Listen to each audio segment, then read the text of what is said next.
गांव सुनहरापुर में सुमित्रा नाम की एक गरीब विधवा महिला रहती थी, जिसे लोग टकली माँ कहते थे। उसकी बेटी पायल भी उसी की तरह बिना बालों के पैदा हुई थी।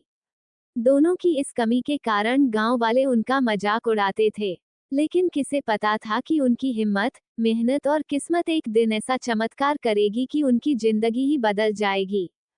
सुमित्रा बहुत मेहनती थी और खेतों में मजदूरी करके अपनी बेटी का पालन पोषण करती थी।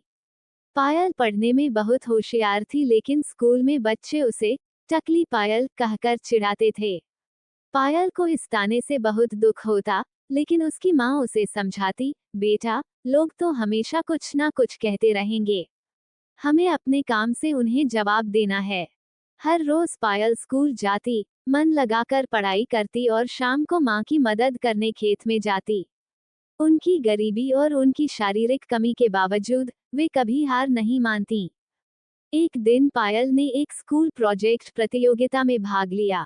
उसने गांव में गरीबों की मदद के लिए एक सोलर कुकर बनाया। उसकी मेहनत और हुनर से वह प्रतियोगिता जीत गई और जिले में उसकी तारीफ होने लगी। लेकिन सफलता के बावजूद पायल को अपने बाल न होने की कमी हमेशा खलती थी। उसने कई बार अपनी माँ से पूछा, क्या कभी मेरे भी बाल उगेंगे? सुमित्रा अपनी बेटी को दिलासा देती, बेटा, ऊपर वाला सबकी दुआएं सुनता है, बस मेहनत करते रहो। पायल की प्रतियोगिता जीतने की खबर जब एक बड़े शहर के डॉक्टर अंशुमान तक पहुंची, तो उन्होंने उसकी कहानी पढ़कर मदद का फैसला किया।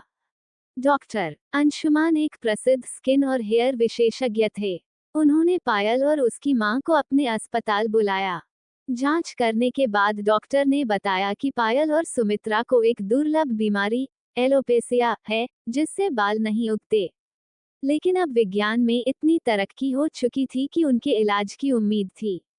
उन्होंने कहा, तुम्हारी मेहनत और संघर्ष को देखते हुए हम तुम्हारा इलाज मुफ्त में करेंगे। डॉक्टरों ने पायल और उसकी मां का इलाज शुरू कर दिया। पहले तो उन्हें यकीन ही नहीं हुआ कि उनकी जिंदगी बदल सकती है। हर महीने अस्पताल में इलाज के बाद धीरे धीरे पायल के सिर पर हल्के बाल उगने लगे।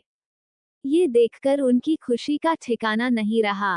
पायल रोज आईने में अपने बालों को देखती और अपनी माँ से कहती, माँ, देखो, मेरे भी बाल आ रहे हैं। अब कोई मुझे टकली पायल नहीं कहेगा। सुमित्रा की आंखों में आंसू आ गए, लेकिन वह आंसुओं को पोंछकर बोली, बेटा, हमारी असली खूबसूरती हमारे इरादों में होती है, लेकिन ऊपर वाले ने हमारी मेहनत का फल भी हमें दिया है। कई महीनों के इलाज के बाद पायल के बाल घने और सुंदर हो गए। उसकी मां के भी बाल उग आए। दोनों अब पहले से ज्यादा आत्मविश्वासी हो गई थीं। गांव वाले, जो कभी उनका मजाक उड़ाते थे, अब उनकी तारीफ करते नहीं थकते। पायल की प्रतिभा और उनकी मां की मेहनत ने उन्हें समाज में नई पहचान दिलाई। पायल ने आगे पढ़ाई की और इंजीनियर बनकर एक बड़ी कंपनी में नौकरी पाई। उसने गांव के कई बच्चों की पढ़ाई का जिम्मा भी उठाया। उसकी मां सुमित्रा भी अब गांव की सबसे सम्मानित महिला बन गई। ये कहानी सिखाती है कि चाहे हालात कितने भी कठिन हो, मेहनत, संघर्ष और आत्मविश्वास से हर मुश्किल को पार किया जा सकता है। जीवन में शारीरिक कमी या गरीबी सफलता की राह में कभी बाधा नहीं बन सकती, अगर आप में आगे बढ़ने का जुनून हो। कमी हमारे शरीर में नहीं, हमारे सोचने के तरीके में होती है। जो अपनी सोच को सकारात्मक बना लेता है, उसके लिए कोई भी बाधा मुश्किल नहीं रहती।